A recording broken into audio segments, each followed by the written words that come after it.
Welcome to AfterMat, your source for WWE PLE recaps. I'm your host, the Secret Boss Cal, and alongside me, as always, I have my tag team partner, the Glamours and Delisha. She stepped away for a moment to take care of her daughter, so she will be back. You have me for now. Welcome, Entertained. How are you doing? Hope you're doing well. Thank you for joining us here today. Tonight we'll be talking about SummerSlam 2004, the the third of the Big Four of the calendar year, the penultimate Big Four event. We still have Survivor Series left coming up in November, but this is the final SummerSlam. That is one night. After this, apparently it's going to be two nights, and I guess I don't know if that's a good thing or a bad thing. I was already saying that seven matches is too much. I was kind of getting used to the five matches, but it being a big one of the Big Four, having it as seven matches not a bad thing, and they kept it within 4 hours. So I just felt like some matches wouldn't get enough time, but it seemed like a good pace and a good amount of time for all the matches. I know it could have seemed like a longer day if you watched from the pre-show all the way through the post-show. That was like from 4 to like 1 a.m. So that's a really long time, about like 9 hours if you watch all that. But it wasn't really necessary of the pre-show to watch all that stuff because they go through during the regular show anyway. The post-show is always interesting to watch to get the commentary from all the new winners, or the winners of the match, I should say, as well as from Triple H. He gives you some insight on the gate and all the people and the sponsors and such like that. So that's cool to see. Well, I know we can get to Delicia's take in a second on how she felt for the night, but for me, I was excited for basically the Punk match. I think that was the only match I was really excited for. Maybe the Logan Paul match as well as the Liv Rhea match. Other than that, I wasn't really interested in any of the matches. I know there's speculation of a big return earlier in the whenever this match was announced. They said that there would be a big return, possibly speculation. We'll get to that if it did happen or if it didn't happen. But I wasn't really interested in that actually. I actually have a different take on what I felt should happen. But once we get to that final match, we can talk about that. As for anything else, I know Delisha probably enjoyed it because there's a lot of storytelling in pretty much every match. There was some kind of storytelling. Like the story's really either advanced or maybe possibly ended. Who knows? But there was a lot of storytelling, and also if you notice in every match, there's someone hitting the turnbuckle corner, right? Like hitting the post, the turnbuckle post. That was something that you saw that happen in every match as well. So that was kind of, I don't know, annoying to see, or maybe coincidental that happened in every match. I don't know if that was like talked about before. That like everyone go into the turnbuckle post because we have to have a spot like that in the match. But I did watch. I didn't get to see the normal. In our wrestling group chat that we have on Twitter, I didn't really get to watch the commentary as it unfolded, like what like people thought was happening or how they felt about what was happening, because I had guests over for SummerSlam and we were actually just watching and like reacting and stuff as it went on. So from there, I was more invested in what the people who were with me at the moment in like watching with me and like my watch party than actually having our normal Twitter watch party that we usually do and discuss it. So I don't know what they felt. I still don't know how Alicia felt about the PLE either. So that's gonna be interesting to hear how she felt. She doesn't know how I felt about it. Apart from one thing I said at the end of the night for the chat in our Twitter chat. Other than that, I don't know how Entertained felt and stuff like that, and Big Time and all those people will. Um, I don't know how all these people felt about it, but as soon as Alicia gets back, we can start talking about the event. I know she's taking care of her daughter right now, um, and she is actually. I guess I should tell you guys now. This will be the last aftermath for Delisha for a little bit because she is due in for her second baby within this month, the end of this month, like within a month, the second baby is coming. So if not next week, I forgot the exact due date of her baby, but it's coming within a month, I think. So she will not be joining us for the next PLE event that we have.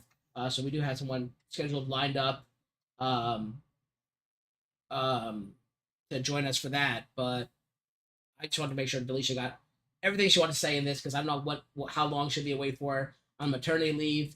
You know, I don't like granting maternity leave or any women's rights here. We go by Saudi rules as long as the secret boss is in charge. So technically, I shouldn't give her time off. But I guess we'll see. Yeah, Entertain says that he didn't get to watch it live either. So yeah, you weren't part of the live Twitter thing either. Neither was I. So both of us missed out on that. I did come in you probably saw what I came in and said at the end, but that's all pretty much all the commentary I gave on that. I wish it was my match first. I mean, because then I can just go into it, but it's Alicia's match. But I can tell you first match of the evening was. The first match of the evening was Liv Morgan versus Rhea Ripley for the Women's World Championship. Uh, uh, Liv defending her women's championship. Now there was a lot of backstory behind this I can go into with the whole love triangle where Liv's been trying to seduce Dominic and trying to get Dominic on her side while Rhea Ripley's away because as we know, Liv Morgan injured Rhea Ripley. She was really injured, but it was I don't think it was. Oh, maybe she did injure her by throwing her into the wall. I guess. I guess she did. But she told Rhea Ripley, "I'm going to take everything away from you, including the Judgment Day and and Dominic Mysterio as well." So in Rhea Ripley's absence, Liv Morgan kind of became the de facto member of Judgment Day, and started helping them actually. And they had them win the tag team championships and stuff. Helped Damien retain once in a while. So she was pretty useful towards helping Judgment Day. But she also worked at stealing Dominic away from Rhea Ripley, and there was a lot of seduction going on and a lot of kind of risque moments that happened in those segments as well as in the match.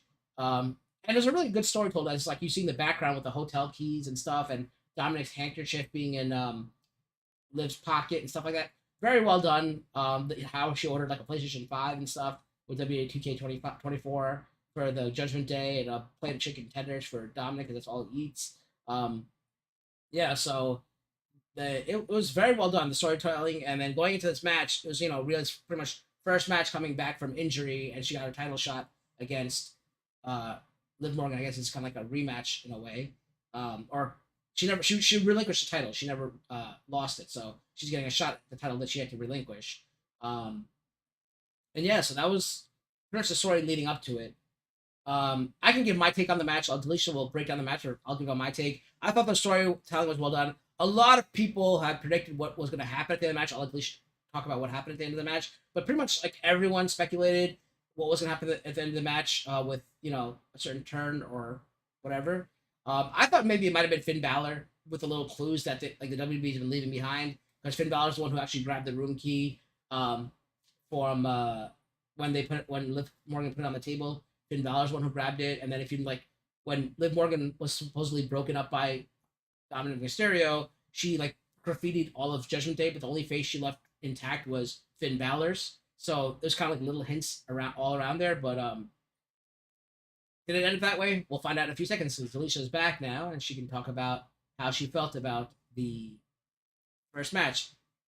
You're still on mute, Alicia, but No, I'm still dealing with this.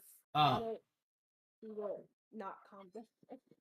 I was gonna say your overall thought for the night. You probably really enjoyed it because a lot of storytelling was told throughout the entire night. In the various matches, such as the first match and the Bloodline thing that had storytelling, the CM Punk thing had storytelling, a lot of storytelling, and I know you love that. So I figured you probably enjoy this pay per view as a whole without giving away your final rating for it. Did you enjoy this pay per view, PLE?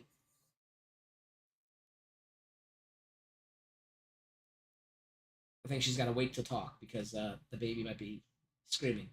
I don't. Okay. I don't. I don't know because I can't mute this in the background, so I don't think this makes like good like podcast. And I really don't know why she's crying. Honestly, I can't really hear it, so I mean, I guess we might not be picking it up on our because not even the mixer is not going up on my screen. So I guess I don't. really. Yeah, only when you talk it's going up. Okay, because I have a hard time hearing any I just heard for a any. second, but that's about it. No,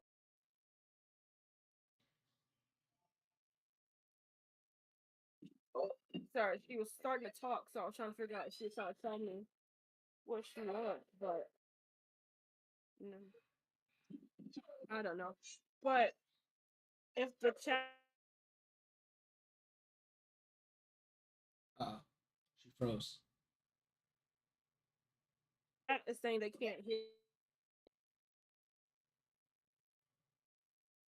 You're freezing, Delisha. Like you're as you're talking, if the,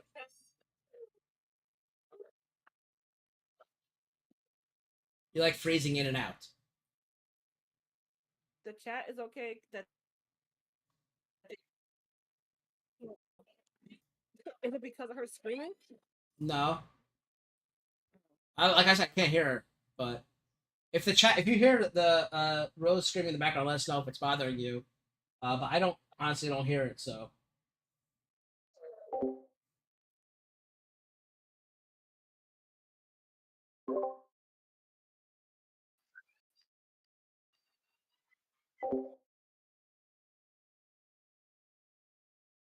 Yeah, I was just really gonna say that well,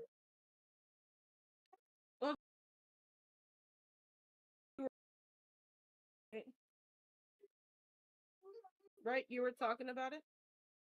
You want nuggets? You're breaking up. You might want to disconnect the call and call back in. Try that because it's like choppy. Oh, now you got a full screen of me until she calls right back. I'm just checking to see if I'm getting a message from her on the phone.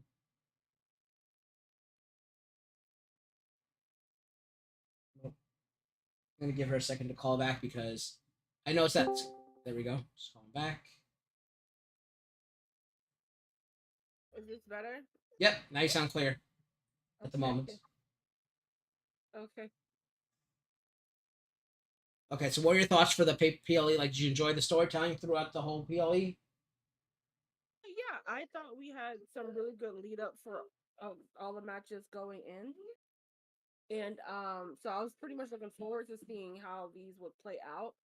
And I'm sorry I couldn't hear over the tantrum I was dealing with over here. But did you go through the first match No, no, already? no. I just told about what the background of the story was. That's it. I just told like the promo package. I didn't talk about the match at all. Oh, okay. Okay. Okay. So, like you said, it was Liv Morgan versus Rhea for the championship. I mean, it's kind of. Would you? Oh no, I guess Rhea forfeited and didn't really. So this wouldn't technically be her like rematch, but um, for the most part, at the beginning of the stage of this match, we had Rhea trying to basically assert her dominance, as she kind of does in like all her matches, with her being usually the more stronger person anyway.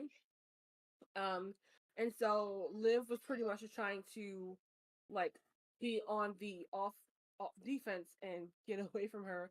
But they also took time to both like flirt with Dominic, like in between moves and stuff to try to get underneath the other's skin, so to speak. And then But thank you. So then I think Liv put Rhea into the steps, I believe, or the ring um side to aggravate her shoulder, which she had injured a couple months, which is why she was out for those time. But she would Rhea would tough it out and try to continue the match. But we would later see her like ram her shoulder into the announce table to like pop it back into place. Um, which was interesting. And I will say that Morgan did sell that pretty well in the ring, like almost like a WTF moment. It's very remnants of if you were watching NXT back in 2017, 2018, when I believe Shayna Baszler did it versus Ember Moon. But it was a different like shoulder thing she did, not off the announce table. But it still has similar vibes and it was pretty fun, especially with you see that in like the more superstars who are like gonna like tough it out type of deal. Um, but then we get more Ripley trying to put Liv into a riptide that she countered with like a DDT, and then she would try to put Rhea into a submission one arm again working that arm that was injured to try to get her to tap until she did like a crucifix dive into the arm like arm bar type of move to try to get her to tap, but she would do she wouldn't tap. And then again, because Morgan was aggravating the shoulder, she would I think she also did ram her shoulder into the ring turnbuckle to again put it back into place. There was a couple of times where Liv tried to get herself disqualified with the steel chair, to which that because it would the title wouldn't change hands with the DQ, but she would be thwarted with that. and then of course with Dom being on the outside, we knew that there would be some sort of interference going on there to where I think Rhea was getting very like frustrated with Morgan, and so she had the chair in her hand like she was going to hit her with it, but then Dom got her apron and was like, no, like you'll get the cue, you won't get the belt back that way, and so we're like, oh okay, yeah, he's trying to like protect Rhea, and then uh I think and then it slid back into the ring to where um Liv would do the what is it? Oblivion on Rhea onto the steel chair, letting giving her the win. And at the moment, you're like, oh man, like this is Dom like screwing up again. We've seen him screw up these chair segments a couple of times in the last couple of months while Rhea was out. But no, not this time. It was on purpose, and I guess when people say the kiss that was heard around the arena, it was Liv and Dom, to where Dom has betrayed Rhea to join forces with Liv, and this could go a couple of different ways. As we lead up to either tonight, we'll get an answer. I would presume we would, or maybe next week, depending on how they play this out. But overall, I did think the match was pretty good. I mean, it pretty much went how it should be, with Liv trying to evade an angered Rhea who's been returning and who's also been trying to like break up or infiltrate like the Judgment Day, which is like her faction. So I think that they played up their roles really well, and I knew Dom was gonna get involved. I just didn't know if it would be intentionally or unintentionally. So I think overall, I think they played it off really well, and I'm actually pretty interested to see how this plays out with Sam, Leslie, and Judgment Day as a whole, because I think they showed it back and said were rightfully pissed of like what's going on type of thing. So I was actually really interested to see how this will go. Yeah, What about you? for me, I mean, like both the women's matches had like one with like a very more like with a more powerful woman against like a smaller woman, so like they kind of had to balance it out. And like for the first match, what they did was they had you know, uh, kind of re-aggravate, like you said, her shoulder, dislocate her shoulder to make it even out the odds. The match was good, you know, as expected. Rhea Ripley's first real match back. But it was, you know, I thought it was a decent match. I didn't like the whole Dom thing.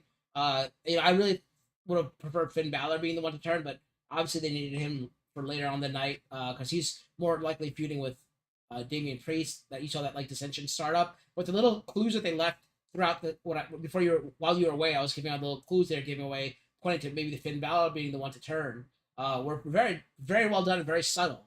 So I thought that would have been better if Finn Balor was one to turn, but you know obviously they needed him later on, so couldn't really do it. But it was okay. It was a decent match. Also, welcome to Will and welcome to Arrington. Thank you for joining. I don't know. I thought it was okay. I'm glad to see Liv is still champion. I want to see her champion for a little bit because you know she is representing uh my home, so it's pretty cool having her do that, and I love seeing that.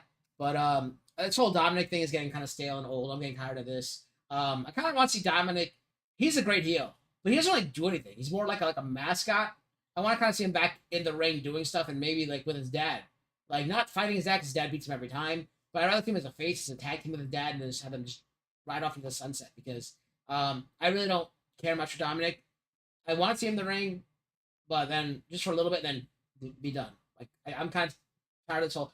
The only time the Judgment Day was really good was when they had R-Truth in it.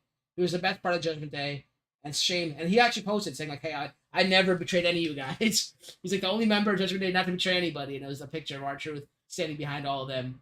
So it was a decent match. It was good. Like I know you really enjoyed it because of storytelling and all that, but it's all right. I you know everything's very predictable there for the most part. We knew somebody was going to turn on Rhea Ripley. It was going to happen because that's the only way Liv could win the match. The next match was for the Intercontinental Championship, featuring the Intercontinental Champion Sami Zayn going up against Braun Breaker. Just a quick go off of that. I was gonna say sometimes I know we say a lot of times we'll say, oh, it's so predictable, but sometimes predictable isn't a bad thing. Because I was talking to someone else, another friend who watches wrestling like quite a bit, And I was like, sometimes we gotta remember we've been watching wrestling for what 20 years or so. So, and a lot of that writing is really not much new you can do with that. Just playing it out in like different ways. So I feel like with people, I think because I was seeing that a lot online with a couple of different matches. But to me, like predictable wasn't for being predictable and knowing like Dom was probably going to turn because they were laying those the groundworks for that throughout these last couple of months. So I didn't. That's why I didn't mind it when it happened because I was like, yeah, I knew it was going to happen, but I was intrigued to see how it would play Well, out. you But know, for WrestleMania 17, you know, they kept laying the groundwork for you know, the Rock to turn heel, the Rock turn heel, the Rock turn heel, and then when Austin was the one who turned heel, that was a huge swerve, and that was amazing. Same thing with Tatanka and Lex Luger that one year. They kept saying like, "Oh, Tatanka selling out, Tatanka selling out, Tatanka selling out." It was actually Lex Luger who ended up selling out. So like seeing that kind of stuff, like that little swerve, is great to see because you don't see that as often as these laid out things. And I'm not just talking about storyline being like predictable. Like when there was a like people returning, I was watching with Raj and Shiv, and they were getting so annoyed because I'd be like, I was right when like a certain moment happens, I'll be like, I hear voices in my head, and then like a second later it goes, I hear voices in my like right when I said it, it came up on the TV like literally 1.75 seconds later it came up. So like that's what I'm saying. Like it's just a little too much that like maybe I haven't watched wrestling for a really really long time. You and know, and you also have that creative brain set because you're also good at predicting a lot of these things or writing out how these things could play out as well. Yeah, and like I want to talk about some of that when it comes up later about some of these things when we talk about later because I know some people are happy about it like but like you seeing things from a certain perspective. So Entertain said Luger was Luger turned SummerSlam, yeah, 94. So the first one that you attended, that's awesome. So my first SummerSlam was what I say, it was 97 was the one I first attended with Bret Hart and the match that the CM Punk match paid homage to later on. But anyway, let's get on to this match. Yeah, go ahead, Delisha. So we had Sami Zayn versus Braun Breaker for the Intercontinental Championship. And both I think we got it all started right away with I think Braun tried to go for a spear like right away. I think well thing is they both were going for their like signature moves within like the first 3 minutes of this match to where Breaker or going for the spear and then I believe Sammy jumped out of the way and then he and Breaker went right into the turnbuckle uh, and to sell like hurting his shoulder stuff like that. And then, but Sammy would try to go for a haluva kick, and then he would, or he didn't miss. Breaker would get out the way, and then like a few moments later, I don't know what Sammy was going for. I can't remember. It might have been either an elbow drop or something like that. But Braun would jump onto the top rope to do Frankensteiner. Um, Oh, so that sneeze, but nope. And then, but that didn't get the 1, 2, 3. And then Samuel would, I guess retaliate. I don't know if that's the right word, but that's the one I'm gonna go with now. Would try to counter that with like an explosive suplex. Um, and try to get the 1, 2, 3. Um, but nope, wouldn't get it. I think Breaker kicked out in like one and a half counts. And then Sammy would then try to he had Braun up against the ropes again, kind of like knocked out, but not like knocked out, if you know what I mean. Trying to go for another haluva kick, but then it would get intercepted by the spear. And then just like that, the match was over, and Braun Breaker is your um Intercontinental Champion. I swear I blinked and this match was over. I don't know the actual time, but it felt like 5 minutes. I'm not sure why it was so short. I don't know if it was. Because they put 7 matches on the card. I mean, for for SummerSlam, that's not that.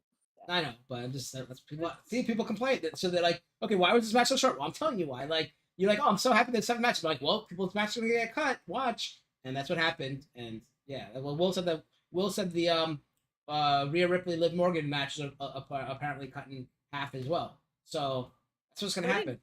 the thing is, the Rhea Liv match didn't feel that way. There's certain between like it actually being cut and short, and then it like really feeling like it's being cut and short.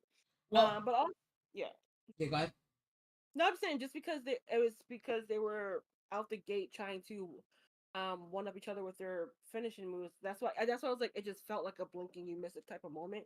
Where I do still feel like Rhea and Liv. Um, if you told me that match was short, I wouldn't have guessed it because it didn't feel that way. That's what Uh, I was just trying to get at. he's saying this match is cut short. This is okay. He said it while we are still talking about the other match, but I had the graphic up for this match. That's what he was talking about. Oh, Okay. okay. Um. But yeah, even though it was, I mean, I've, given what we've gotten in the past, 7 matches is almost like nothing at this point. With how we, especially with SummerSlam Well, being one of the bigger pay per views and well, of the it's gonna be 2 nights, and later it's gonna be like 11 matches, 14 matches. And I'll have 7 a night or something. I'd rather have like 11 matches where it's 5 1 night and 6 the other. That'd be like ideal. I don't think it should be 14 like WrestleMania. But yeah. leave that for WrestleMania at 14. That's about it. But yeah, I think this match should have been short because like I think they're gonna try to build Braun as a monster. I can't tell if he's a face or a heel yet because after the match, like his post match press conference was like face-ish. I don't know. Like the last time I saw him, he was a heel, but then like, apparently he was a face when he tagged with Baron Corbin.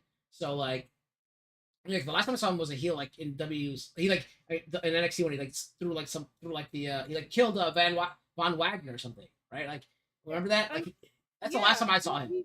he Honestly, was a heel, and then him and Corbin got together, and they were heels, but then they were being good, and people were cheering them, so they were kind of like in betweeners. uh, And then he came up to the roster, and we wasn't sure what he was with, what his deal was, and then he started attacking Sammy. So I was like, okay, he must be the heel. But yeah, yeah, but yeah, that's what I was saying is I didn't know if they structured the match this way because they had to cut time, or that it was to make Breaker look mm. more fearsome, uh, beating Sammy in a more quicker fashion than they did in their last match a couple of weeks ago. That's all. That's what I was just trying to get at. Welcome, Um, Shug. hey Sean, yeah, I'm about to say, yeah, overall, I didn't mind the match. These two aren't my favorites, Right. so I was just like watching to see what goes on. I, So this match was neither like terrible nor great for me. I like Braun Breaker. He's pretty cool. I like the reaction for his dad and his uncle that they showed in the audience. That was pretty cool to see as well. And I'm not a fan of Sami Zayn. I think the only thing Sami Zayn's ever done well is dance to the ring on the way to the ring dance. That's pretty much all he's ever done well. That like little part with that with the being part of the bloodline was pretty fun too. But other than that, Sami Zayn's yeah, I couldn't care less for him. So I'm glad to see the title off of him. It was another stale title run for me, in my opinion. So hopefully Braun does well with it. We'll see who he fights. I'd love to see him fight Chad Gable. That'd be kind of cool to watch. But we know what's happening tonight with Chad Gable. Maybe he'll die again. Who knows? Um, but that brings us to our next match, which was LA Knight versus Logan Paul for the U.S. Championship, um, featuring the U.S. champion Logan Paul. Yeah, so Logan Paul, this is his hometown. I believe. I Sort mean, I of, know he. sort of. Yeah, I know he was like born in Puerto Rico, but then No, no, raised no. in. I think he's born in Cleveland, but he goes to Puerto Rico for his crypto, so he doesn't get taxed on it or something. It's some like tax Oh, evasion okay, kind of okay. thing. You know, because the way he got announced by Samantha, well, she said like from Oh, sorry, I Puerto Rico. misspoke. Max Dupree. Yeah, no, it was just because the way he was announced, it was like from Puerto Rico via Cleveland. So I was just like, what? Because I'm not going to search his biography to figure out where he was born. Anyway, so he came out with uh it, I don't think he's a rapper. I'm gonna say musician, Machine Gun Yeah. Kelly, who was in his, I guess, corner, so people the rest of his entourage by the prime bottle setup thing. And then Knight would come back in the Prime Mobile. I don't know if that's the official name for it, but it was a Prime branded Hummer uh that he stole the night before on SmackDown, and then he came back with just to bust out the windows on it. I don't know, but before the match could even officially start, these two were going at it. Like Paul attacked him. Like, but I think both of them were still like in their like jackets from their ring gear to where they were going after each other. With LA Knight trying to get the upper hand by like banging Logan's head into the announce table, and then giving him a I think it was a neck breaker onto said announce table. And then he rolled him to the ring, and then the actual bell rang. It's on the table over there. And then actually, it was pretty much evenly contested with between these two, like in the ring. Excuse me, with them trading fists back and forth. More like they were actually more like trying to like fight each other rather than like do wrestling. And then Knight will then get back to the wrestling by doing a top rope elbow drop, and then Logan will answer that with doing a springboard clothesline. And throughout the matches, more as we've seen with a lot of the Logan Paul matches, is just showcasing his athletic ability and adaptability to this sport. Case in point, he did like a springboard moonsault to the outside, and then when LA Knight went for the BFT, he would counter that with like trying to punch him in the face. I don't know if that was if that had an actual move to it. But the commentators, made a big deal out of that. But Knight did kick out for the 1, 2, 3. Sorry. And then I don't remember what Logan was attempting to do at this point, but LA Knight they both start with L. Would jump up to the top rope and do what I thought was gonna be a suplex, but I guess it turned into a brainbuster. I don't know if that was the intention, or if that's what it just happened. But he still cradled him fine to like protect his neck and everything when they got to the to the end of the ring. But because it's a Logan Paul match and his entourage or cronies or whatever you want to call them are on the outside, they're gonna get involved. No giant prime bottle mascot this time. It was just them getting trying to get LA Knight's attention, and he would like fight with them for a little bit. Very some of the softest kicks I've ever seen. But of course, it was just funny to me to see that he was trying to make them look like he was really kicking them. But if you know wrestling, you can tell he was pulling the kicks or stomps. I guess they were actually. And then while the ref was distracted trying to get everything sorted out, MGK would slip him some brass knuckles, which is kind of becoming like Logan Paul's like signature heel DQ move. He would hit Knight with the knuckles, um, and then try to hit the buckshot lariat, but he Knight countered that with the BFT to win the title. And LA Knight is your new US champion. I think this is his first championship on the main roster.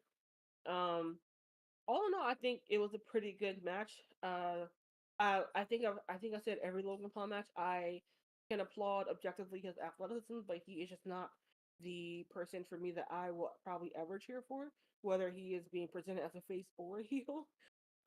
So I didn't care to I just don't care about him. But this was definitely a match that LA Knight had to win because they want to push him right now as his big face, and the crowd was definitely behind him. So honestly, if he hadn't won this match, it's like he would lose all credibility in trying to be the face that they were portraying him to be. So I do think this was the right call, like storyline wise, whether you are a fan of Knight or Paul or neither or both. I think for what they were trying to set up, he had to win this match. What about you? I know you don't care about LA Knight, but I don't know about your Yeah, opinion on I'm him. not a fan of Logan Paul IRL at all. But as a WWE superstar, I think he's great. Probably like the best thing that's happened to the company in a while, since like the Bloodline, I guess, because he's actually like he really like and Dominic, I guess Dominic's another good thing. Like he really brings it out of the universe, right? Like they really love to hate Logan Paul. Not as much as they love to hate Dominic Mysterio, but they really love to hate Logan Paul. Um, uh, basically this is a battle of the douchebags. Both of them are pretty much douchebags. Um, but I really wanted Logan Paul to win in his own home, state or whatever you want to call it, whatever like home area, I guess. But obviously they had to push Max Dupree because he's got nothing going for him, and he's probably on the verge of committing suicide. So they probably had to have him win, and that's pretty much it. That's all I had to say about that because I'm not happy about him winning, but what can you do? Let's see what he does with it. Everyone's been clamoring for him to win, so let's see if let's see if he's. I'm gonna say it's gonna be just as stale as Cody Rhodes' title run. It's the same thing. Everyone wanted Cody to win, and Cody's done absolutely nothing since, and it's probably gonna be the same thing with Max Dupree as well. So we'll see. Um, the next match was for the what do they call this one? The WWE Women's Championship. Yeah, featuring the WWE Women's Champion Bayley against the Queen of the Ring Nia Jax. This match started out with actually Bayley starting out with on the offensive really quickly to try to take Nia out with some better wrestling, working on her arm and such. And she did this kind of like arm wrench on the outside using the rope. But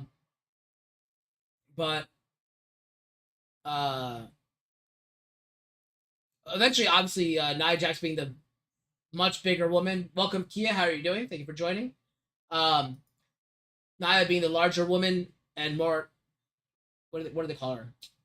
Irresistible force, that they call her, I think. She pretty much used her size and power to dominate Bayley for the majority of the match, working on Bayley, her back and her, mostly her upper body. And finally, at one point, Bayley did get some offense back in, and she had a Bayley to belly, but Nia Jax kicked out, and then Nia hit an Annihilator, and then Bayley kicked out, making her the first person to ever kick out of the Annihilator. Eventually, they wrestled back and forth for a while, and Nia set up Bayley for another Annihilator, but before Nia could get off the top to jump onto her, Bayley was able to get up and hoist Nia Jax into a powerbomb in a show of supreme strength and amazing strength. She held Nia Jax she didn't just powerbomb her from the turnbuckle. She carried her from the turnbuckle about at least 3 to 4 steps away from the corner, then powerbombed her, which garnered the holy shit chant from the audience, which was great. Really showed Bayley's strength, and that was awesome to see. Then I think she went for her patented elbow drop, but Nia Jax kicked out again. Eventually, when both of them are down, we hear Tiffany Stratton's music hit, and she runs to the ring, pretending to cash in. Maybe she was actually really trying to cash in, but she promised Nia Jax she would not cash in. So as she runs to the ring, Bayley gets distracted, punches Tiffany back out of the ring. This distracts her for a second, which allows I think Nia to hit maybe a Samoan drop or a powerbomb, and then a second powerbomb towards the corner.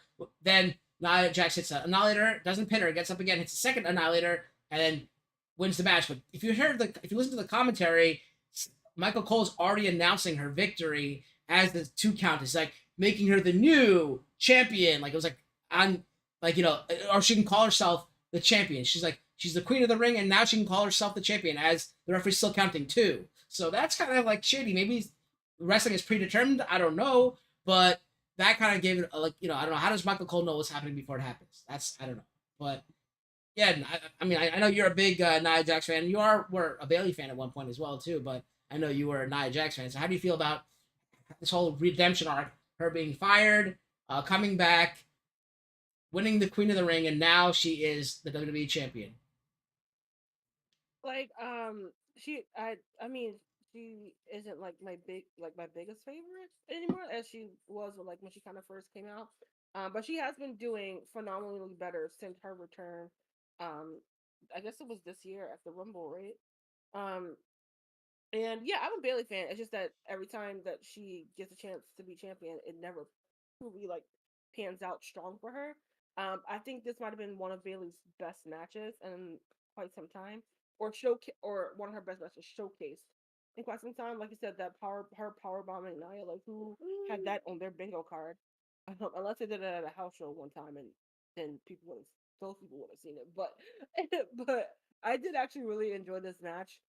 I am glad we didn't get a cash in this at this moment because so I'm glad it was still Tiffany still gets to play around with that a little bit. And yeah, overall I really did enjoy the match. I unfortunately I did think it was time for Bailey to relinquish that title again because for I don't know why. It's just like they forget about Bailey every time she's a champion of some sort. Like she's good with the chase, Yeah, as I and once say, she gets it, they just she's they more of a explode. chaser than a holder. Yeah, You're and you're, it's you're yeah. same with Asuka. Like I feel like Asuka and like Bailey are good chasers, and like Becky Lynch is a holder. Bianca Belair is a holder. So yeah, I don't know how you fix that, but I did really enjoy this match, and it'll be interesting to see how this Tiffany and Nia Jax dynamic works out. Because Tiff has the briefcase, so she's gonna cash it in at some point. Um, I mean, she still has her pick of whatever championship, so we shall see. But I do want to see her hold on to it for a little bit. And also whoever she cashes in on doesn't matter. They're gonna cheer Tiffany anyway because she's so over. Right. All right. The next match is a match that a lot of people have been waiting for a long time, ever since his return. It's a grudge match, pretty much, featuring CM Punk against Drew McIntyre with Seth Rollins as special guest referee or enforcer, whatever you want to look at him as. Technically he's a referee, but as both men say they're going to pretty much kill each other, I guess you need an enforcer out there. Um, what I was talking about earlier, this match did pay homage to SummerSlam '97, my first SummerSlam our first event that I actually ever attended in person, where Bret Hart fought Undertaker in the main event with Shawn Michaels as a special guest referee. CM Punk's ring gear was pink and black, paying homage to Bret Hart. Drew McIntyre came out in like a black studded trench coat, paying homage to Undertaker, as well as his tights were also studded and black. And then Seth Rollins paid homage to Shawn Michaels, who was a special referee with a cutoff arm, like a sleeveless referee shirt and pants, like flamboyant pants that Shawn Michaels also kind of wore in that match. They even did the spot in the match, how it ended, where the match ended with Bret Hart attempting to hit Undertaker with a chair. Shawn Michaels pulls away from behind him. Bret Hart then turns around and spits in Shawn Michaels' face, which ignites Shawn Michaels' anger. Shawn Michaels swings the chair at Bret Hart. Bret Hart ducks. Undertaker gets hit by that chair shot. Then Bret Hart gets the pin. And Shawn Michaels reluctantly has to count to 3. So they kind of did even do that moment in the match, but let's talk about how it started out. The match started out with them both going at each other right away, which like Drew McIntyre had to back away from as both men start pummeling each other with punches. Eventually, the action went to the outside, and Rollins was like, "Hey, go at it. I don't care. I'm not gonna start counting. I want you guys to beat the hell out of each other. I'm not gonna count you guys out." So CM Punk starts beating the hell out of Rollins. McIntyre on the outside. Once that happens, finally Drew McIntyre reverses it and starts beating up on CM Punk. Starts slamming him against the announce table on both sides, and then puts him underneath the ring and does a catapult onto the steel part underneath the ring.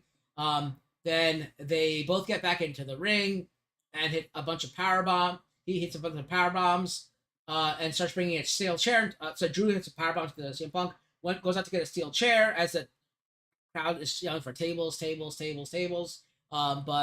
Drew McIntyre got a chair. He is about to use the weapon, and here's the spot I was talking about. He's about to use. Well, first Seth Rollins like, go ahead and use it, and this is when CM Punk's in the corner, much like the Undertaker.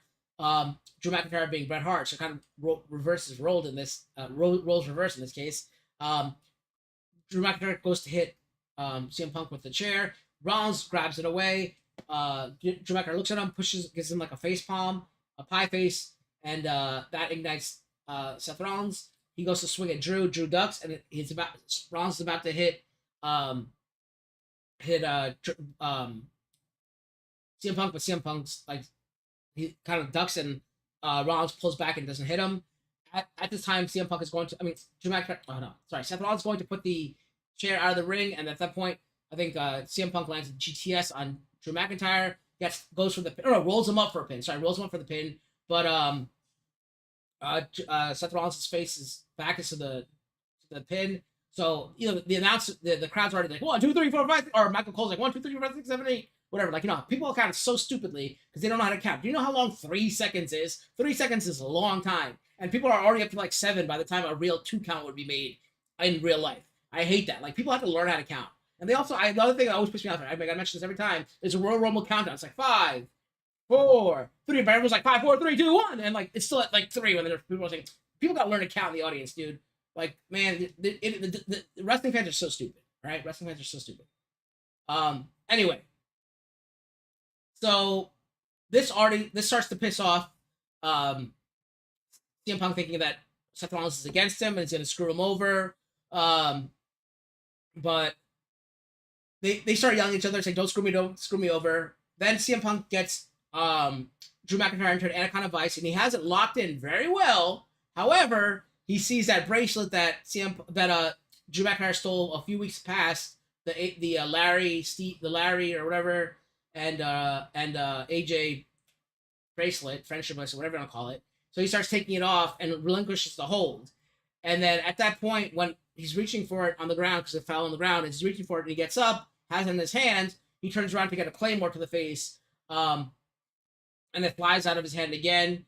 Drew McIntyre goes for the pin, but CM Punk kicks out. While he's kicking out, now Seth Rollins sees the bracelet on the ground. He picks it up and puts it on his wrist just to get it out of the way of it being on the ring. They start fighting back and forth again, and then Punk is able to hit McIntyre with the GTS. Oh, Punk puts McIntyre into the GTS, but as he has him in the GTS, he sees that Rollins is wearing the bracelet, which pisses him off now. And like, why wouldn't you just hit the GTS right there? But no, he puts him down nicely instead of just hitting the GTS there, and goes after Punk goes after, what do you call it? Seth Rollins, because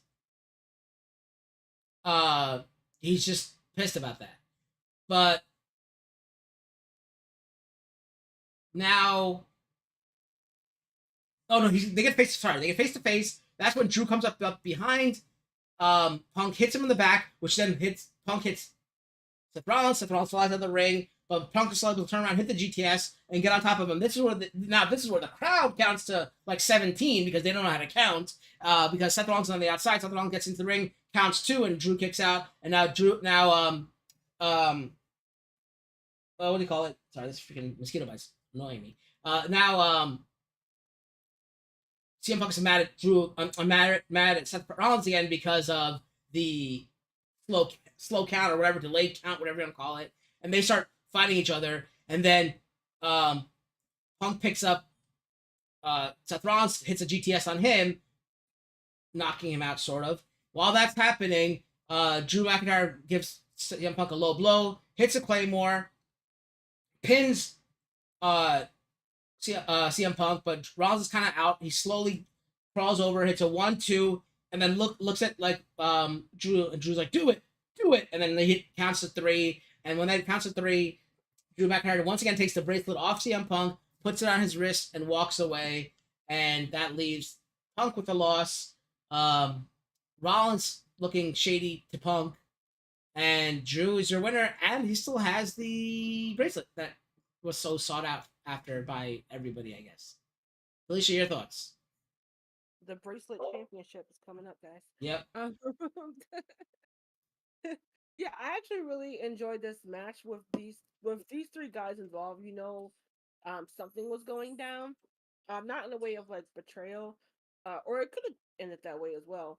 But you knew with the history of these 3 guys, especially,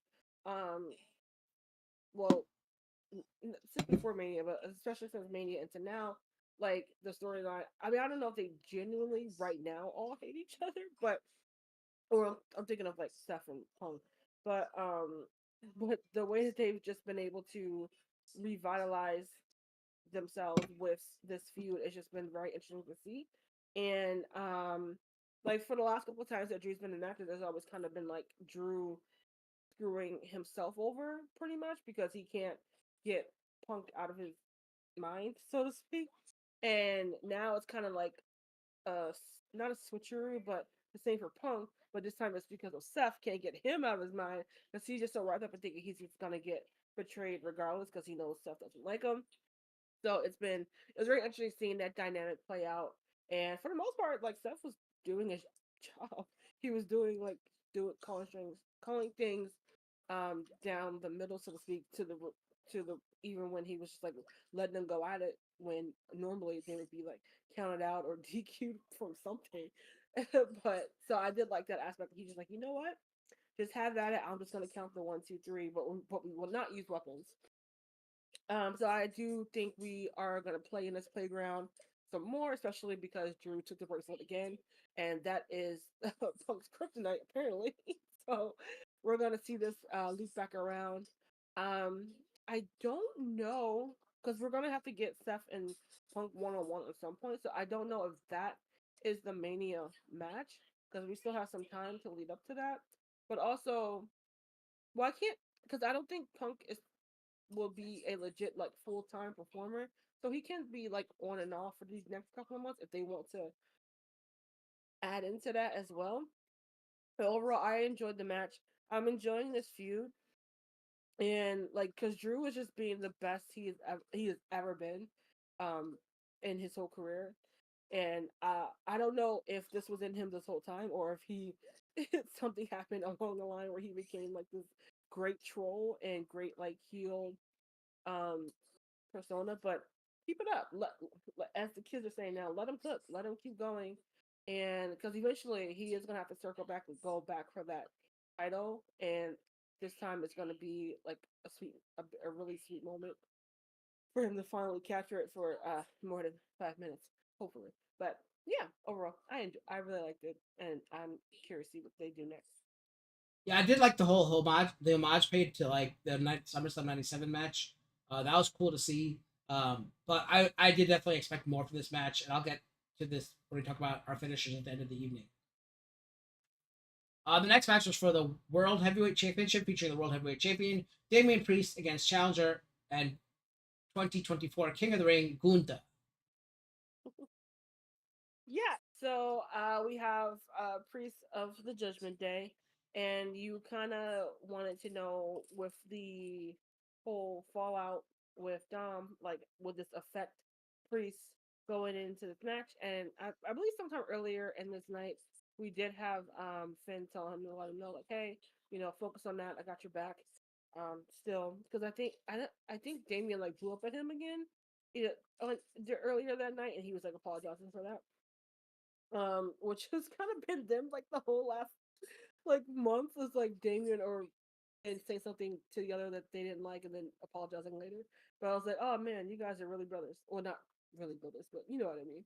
But but yeah, but going into this match, Priest is kind of even though he's the champion, he's kind of been like the underdog, as Gunther was kind of like tearing him to bits on promo, calling him like street trash, as he grew up homeless because he was homeless for a while and things like that. And Gunther, well, also he is the heel. Well, they're both heels, but Gunther has to be more heel and attack his personal character. So the crowd was kind of like, for the most part, like on Priest's side.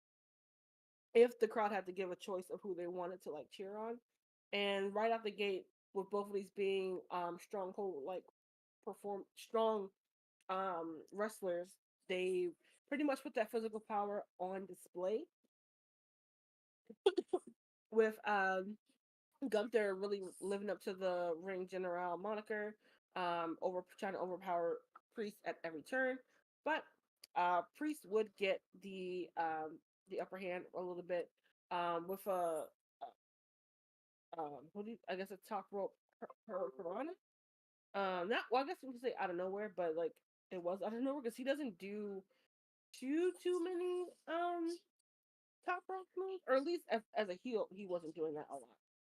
And but then Priest would I don't know if I knew this or not, but apparently Priest has like some MMA a little bit inspired background. But he was doing that to counter Gunther's chops. So much so that Gunther's chest was bleeding. It's usually Gunther who's inflicting the chest pain on someone else, especially if you're Sheamus and as pale as Sheamus is. But also Priest has the vest, so we probably wouldn't have seen it as clearly as we would if the shirtless Gunther. But Gunther would um not play it off, but like lean into it and just like be like, that's not gonna stop me.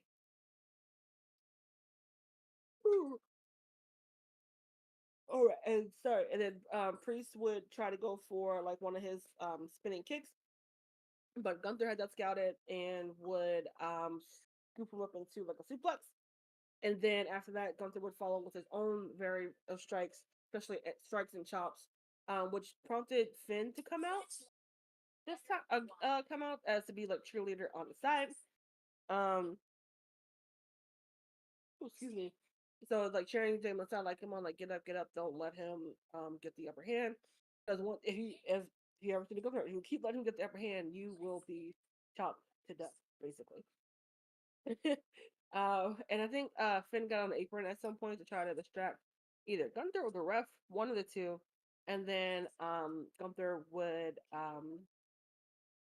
knock Finn off, which gave Damien some time to regroup and gave him the what's it called, Razor's Edge? Is that what it's called?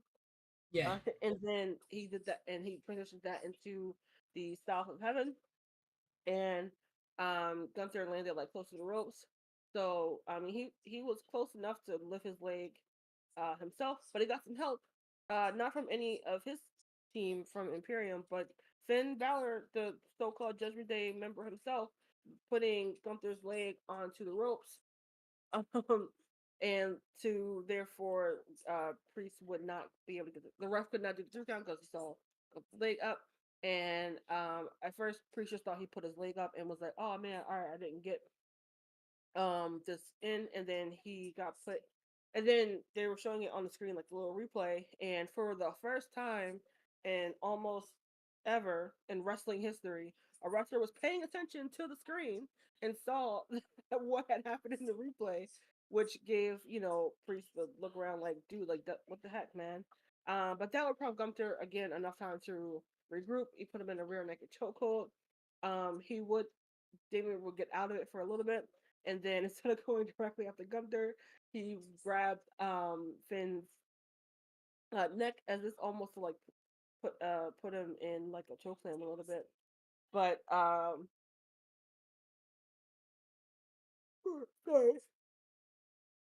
But then Gunther would intercept that and again give him his signature like power bomb, and then put him into another rear naked chokehold to then get the submission victory, and Gunther is now your your new champion. So pretty much, like our first Judgment match that involved Judgment Day, we have another member screwing over the. Well, I guess he was the champion, not the challenger this time, to get for them to lose that opportunity to remain champion or be champion. So we kind of have. I don't know if we're getting an implosion of Judgment Day or just a splinter off of Judgment Day. But also you kind of had to, because Priest and Rhea, they were just getting cheered the whole time, and so you knew eventually they were going to be faces.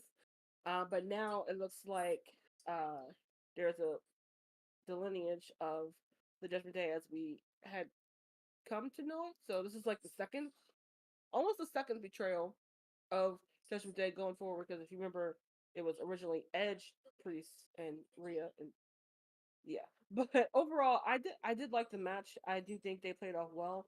Gunther and Priest, they have really good chemistry, so I would like to see them go at it again at some point. It doesn't have to be tonight, but I would like to see them go at it again because this was a really good match to watch. But of course, the whole story, so to speak, of this match is what happened with Finn. Did he do it out of jealousy? Did he think he would be a better leader of Judgment Day? We will not know. Like we might get all the answers tonight, or they might play it off for a little bit. But again, Judgment Day went from being going on like a downward trend to now it's back in the upswing, because now you just want to see what happens. But did you like the match, and what do you think is gonna happen with Judgment Day as it stands? I enjoyed the match. My favorite part was like the chop and the kick exchange, and to see Gunther bloodied by getting chopped. That was kind of crazy because normally he's the one doing that to people. So that was cool to see. The stupidest thing that I saw was obviously when you're saying he's close enough to the ring, that it wasn't close enough to the ropes because he was somewhat like closer to the middle of the ring, and then Damian Priest pushes him towards the ropes Yeah. for that spot, and that was stupid. Why would you roll somebody towards the ropes as a way like that was so you knew what was gonna happen when that happened. Like it was that really upset me. Like that was like such a botch. Like Gunther should have rolled the other way, but like no, obviously Gunther also wants to roll that way. But why would Damian push him that way? Like like it's so stupid. Like I really didn't like that. That really turned me off to the rest of the match. And I didn't like the finish, the choke out either. Or I mean, I guess that's better than him getting cleanly pinned. But I think the match was great up until the end, in my opinion. I did like that Damien did look at the Titantron or whatever you want to call it, the Jumbotron, and saw what like the replay of what happened. That was cool to see. But other than that, like I just did not like that he pushed him towards the ropes. That's so stupid.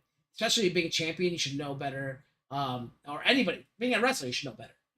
So I thought that was really, really poorly done, very poorly done. But other than that, that was one of the better matches, if not the best match of the evening. As for what's going on with the Judgment Day, I mean, I really just hope it implodes because I'm tired of I don't want to see JD McDonough, like he's annoying. I hate Carlito's really worthless. I'd just rather see Finn Balor as his own individual person. That's how he's always been the best.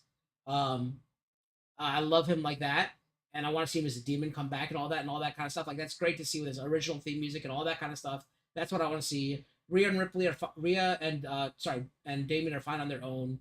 Dominic, he'll be just free with Liv, and that's all you need. Maybe they'll have Will was saying they'll have their own Judgment Day with Damien, Rhea Ripley, Miz and Truth against Liv, Dominic, Finn, and Carlito or JD, whatever, who knows.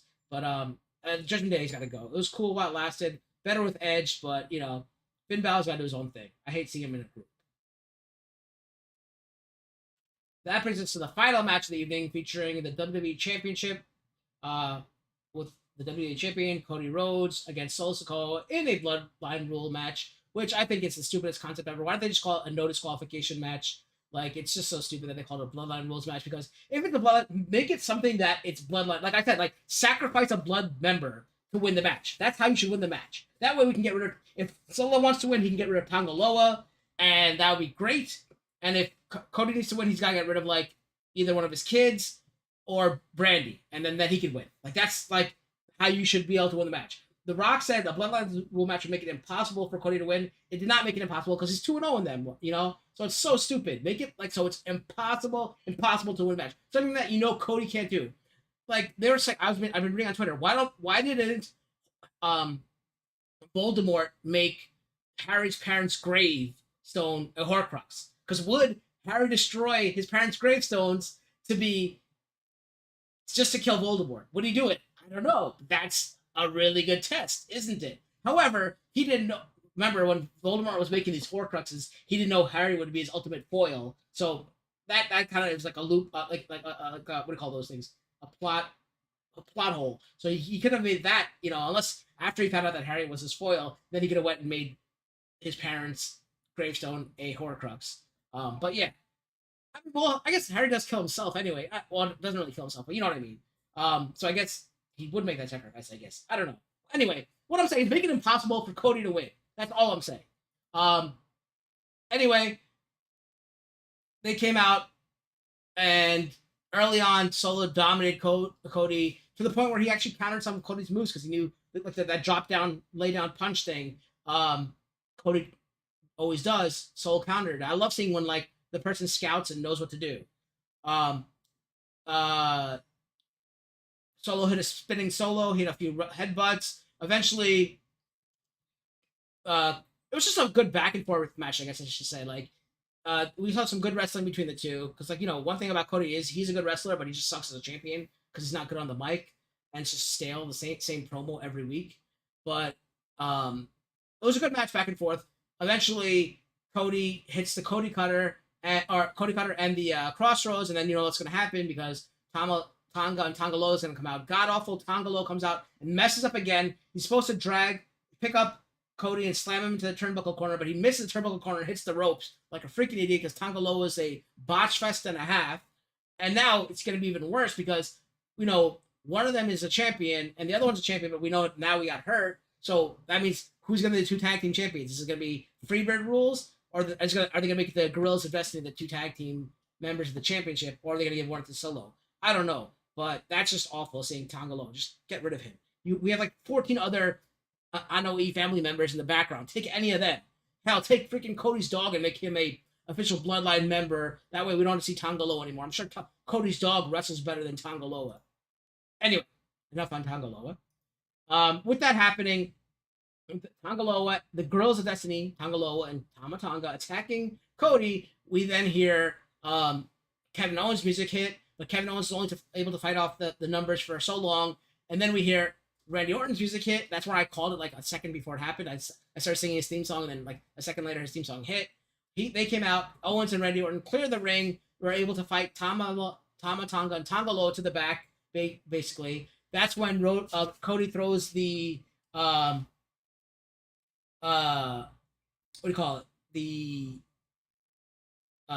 ring ropes. The ring steps into the ring and hits Solo Sikoa a few times into it. He goes for a third hit, but Solo Sikoa hits a spear. But then Rhodes back able to get back up and hits two crossroads. Goes for a third, but that's when Jacob Fatu hits the ring and hits his patented like whisper in the wind or whatever you want to call it on Cody Rhodes. And then they both attack him. They hit that double like move onto Cody. Cody kicks out as Solo goes for the pin. Then Jacob Fatu brings him to the outside, puts Cody onto the net table, splashes off the top, injures himself. I thought it was just a work because he was just like to get out of the match, but apparently he's photographed with a boot later in public, so he really did injure himself, which sucks because he's probably the best thing to happen besides, like I said, whoever I said earlier.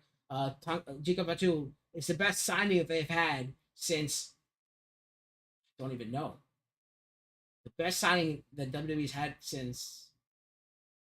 I don't even know, to be honest. Wow, I can't even think of back that far who like the best signing has been.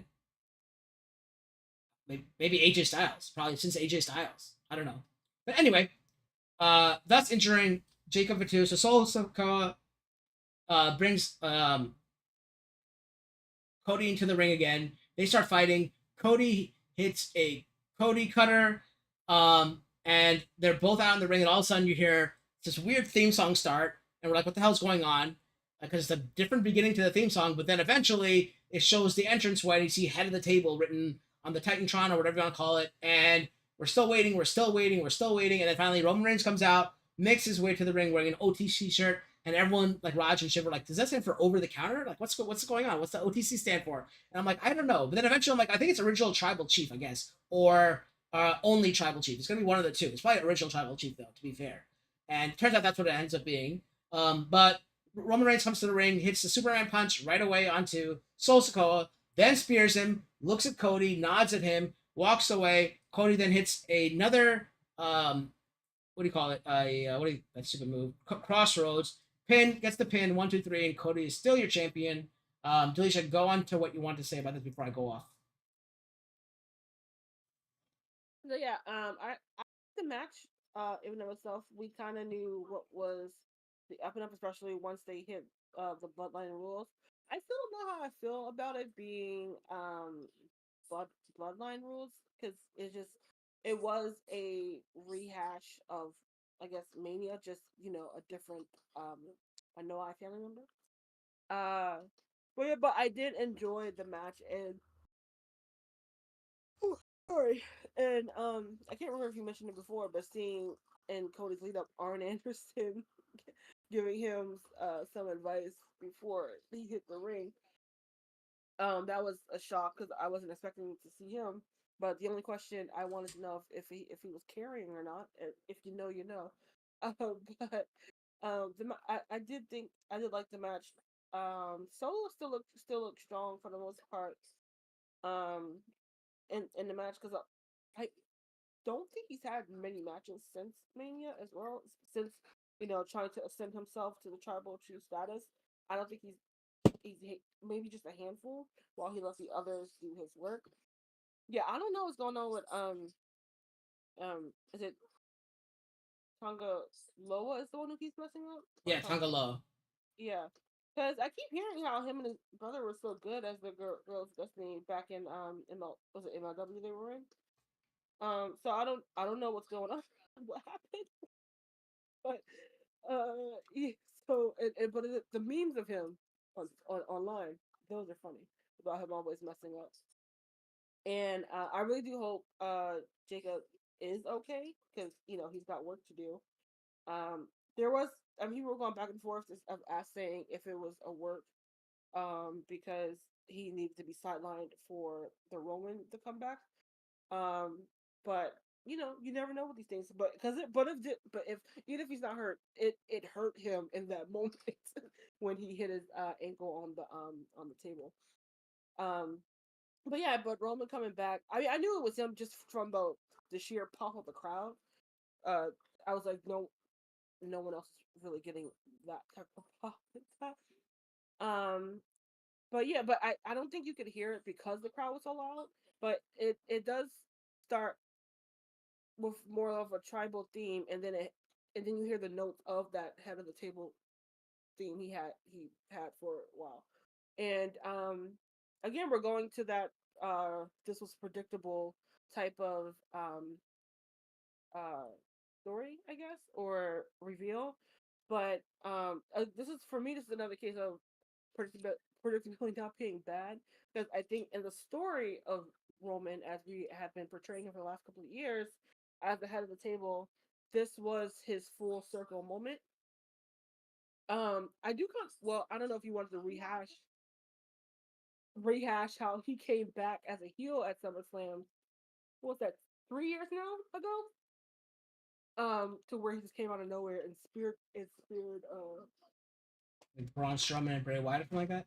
Yeah, I thought it might be I thought it was gonna be something similar to that, but he just came out and Superman punch Solo, which works too. Because again, even though him and Cody got beef because he took his championship, in this moment, it wasn't about Cody or the championship at all. It's just that, oh, you thought you could do what I do when I made you. All right, bet let's go. Here's the receipt. Well, I guess not a true receipt, but here's the first blow. But yeah, I didn't mind it because even knowing what was going to happen, even pretty much knowing it was probably going to be KO and Randy who will come back to help him. I thought it would be Jimmy. I thought he would come back first to get revenge for taking him out, and then we would see Roman. But KO and RKO and Randy, they make sense because they tried to take them out a couple weeks ago, so it still made sense to me. But definitely Friday is going to get a lot of eyes of viewership. People are going to be very interested to see how this bloodlines uh,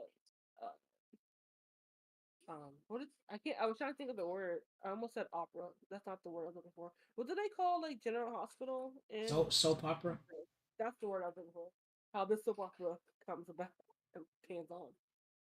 Because much like General Hospital and a lot of those, I mean, I know some ended. It's not ending yet, so they still going. All right, shall I go now? All right. This is awful, terrible, unnecessary. The WWE writing for the Bloodline hasn't been good since before WrestleMania, leading up to WrestleMania. Ever since then, it's been terrible. Having Roman lose, obviously, that was the worst thing they could have ever done. And then now, with him coming back so soon, right? Because you're trying. What has Solo done?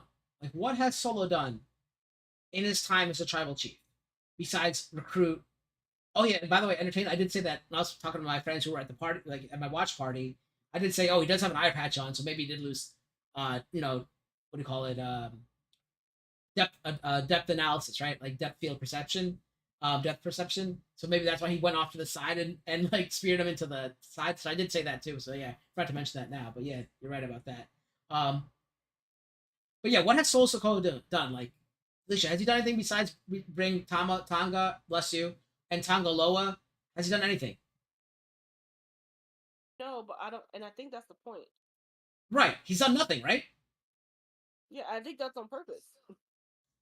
But why not? Why when he first finally gets his first big victory, like Tama Tonga and Jacob Fatu finally win the championships, finally bringing some kind of success to Solo Sikoa's bloodline. That's the first hint of success that they got at all. and the next night you're gonna completely signing it or put the kibosh on it by bringing back the biggest figure in their whole history besides The Rock. You know, like that kind of sucks. Like that, just when he's getting some momentum, you know, that's what I'm saying, Will. That's exactly what I'm saying. And the first thing he's done successfully is have those two guys win the championship the night before.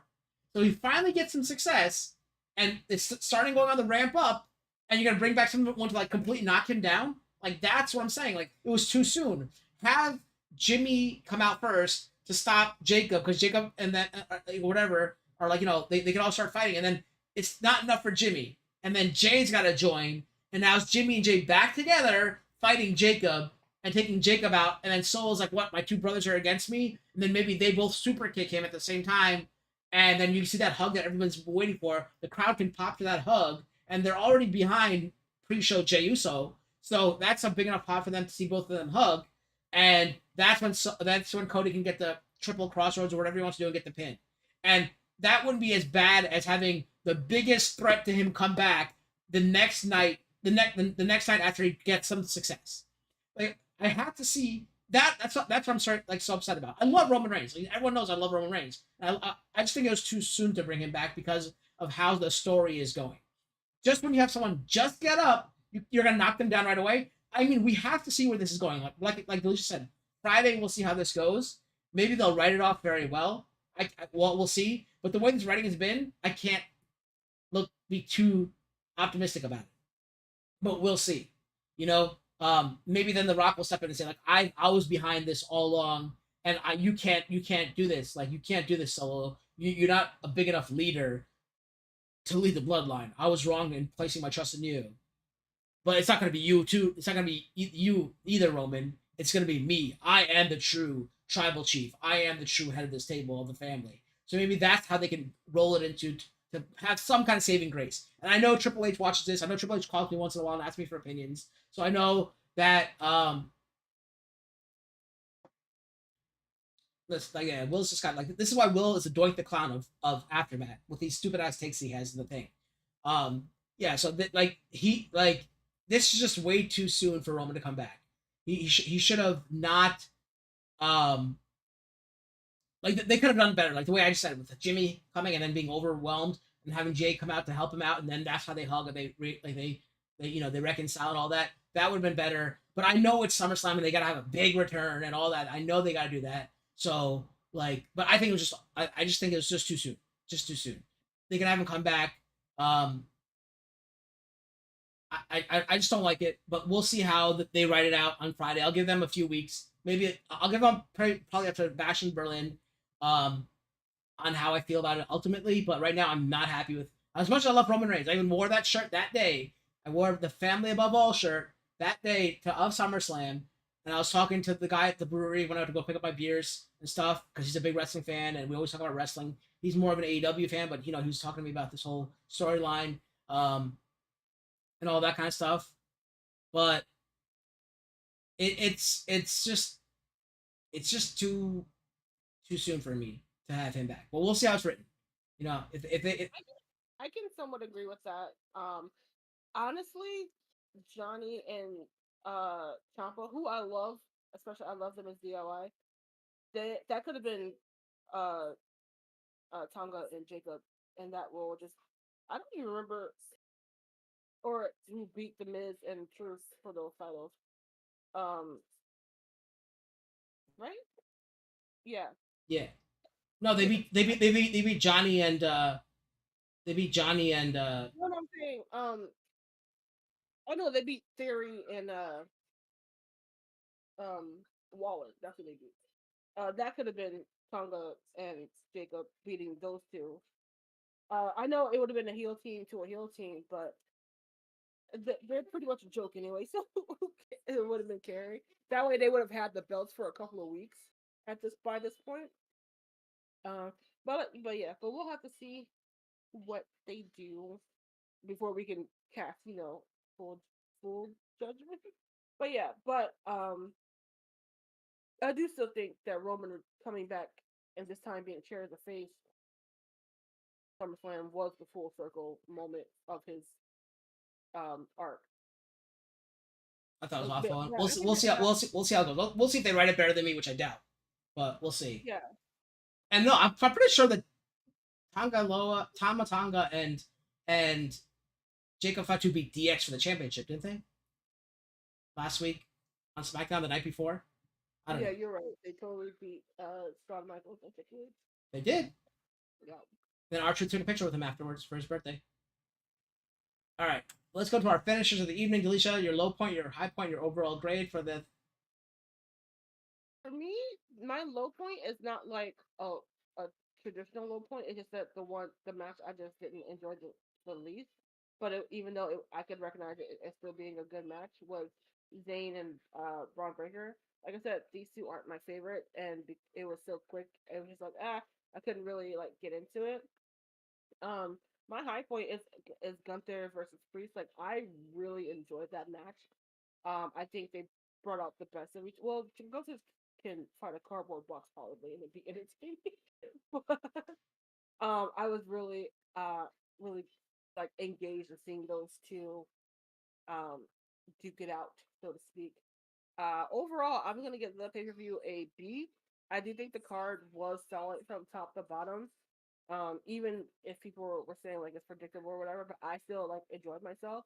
It was probably one of the stronger SummerSlams they had in a while, in my opinion.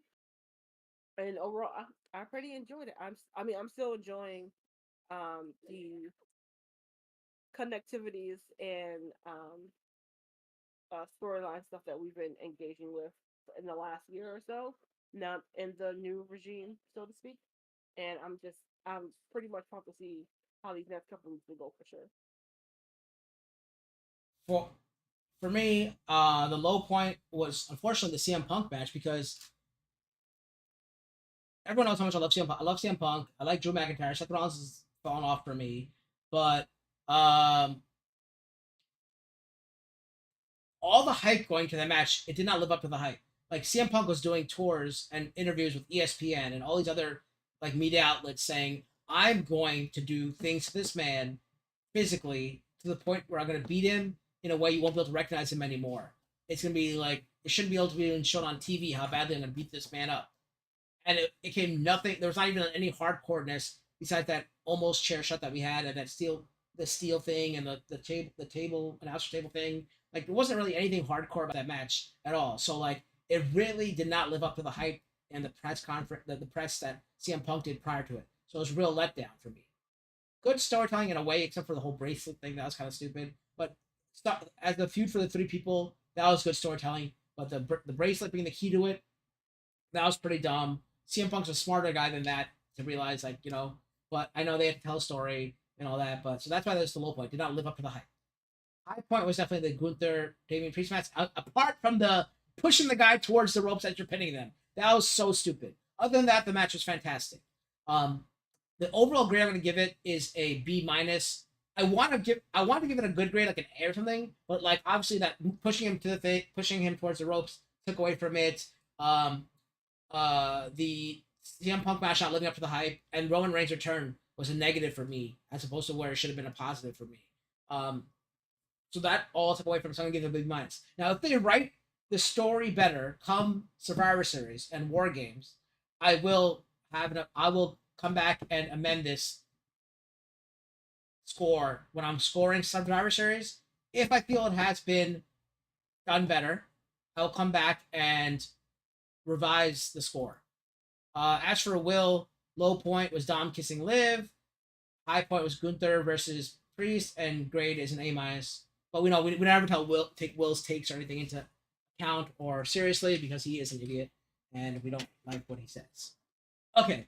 Finally, Delisha, where can we find you? And I know you have a big announcement, which I kind of already said earlier today, while I was trying to vamp, give you some time. But I think you posted one video in the meantime since, but you do have a small, I guess, small or big announcement that you want to make before we wrap up. Yeah. You can find me prepping to give birth to another child.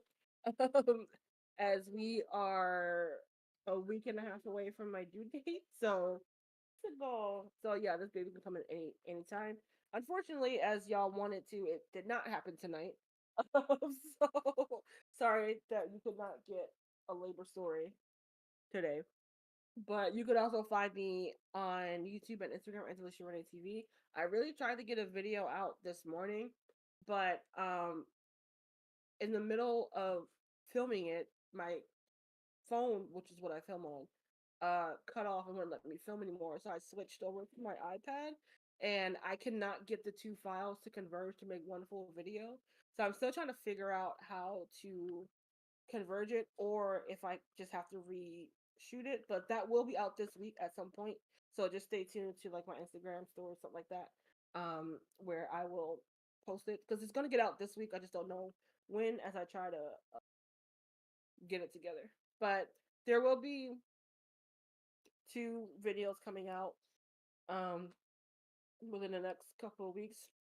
And unfortunately I will not be here to recap Bash at Berlin. I almost said Bash at the Castle. I was like, that is not the name of the next POE. Bash at Berlin, because I would still be quite new with this new baby and will not be in the frame of mind. Depending on how that's converged, I might still be in the comments, just like commenting on what you guys are saying. But as far as like trying to be engaged in recap and give my thoughts and stuff, I mentally could not do that at that time. So yeah, but just stay tuned, because even though I will be physically on the camera screen, I'll still be trying to engage with you guys as we talk some wrestling. Yeah, so the next time, like Tisha said, you'll see us is at Bash in Berlin. The PLE is on August 31st, and we'll be doing it on Labor Day. I guess it's Labor Day, right? The Monday Labor Day, September 2nd. So Felicia won't be there because she will be in labor next week, so she'll be taking Labor Day off. She can't have 2 Labor Days within 3 weeks. But yeah, so Will's wishing the best for your baby. We don't wish her the best here because she is bringing another woman to the world, and you know how we feel about women here on AfterMat. They're only good in the bedroom and in the kitchen. So, you know, all the worst to Delisha for bringing another woman into the world. But the next time you shall see us is Bash in Berlin. Here on September 2nd. And then after that, I believe it's Bad Blood in October that maybe Delisha will be there. But speaking of our village idiot in the chat, Will be joining us, taking over Delisha, subbing in for Delisha, when we thank Will for that. For Bash in Berlin. So if you like awful takes, be there for Bash in Berlin, because we'll be there with a ton of them for you, and a lot of stupid facts that you probably don't care about. But we'd like to thank Will in advance for joining us for that. And we wish Alicia the best, sort of. We wish Alicia the best, okay? Just whatever she wants to do in her life. Bring another woman into the world. Yeah. Terrible. Saudi rules. Remember, Saudi rules here on AfterMat. And remember, as always, the secret boss is right about everything, and you are all very stupid people. Until next time, see you later.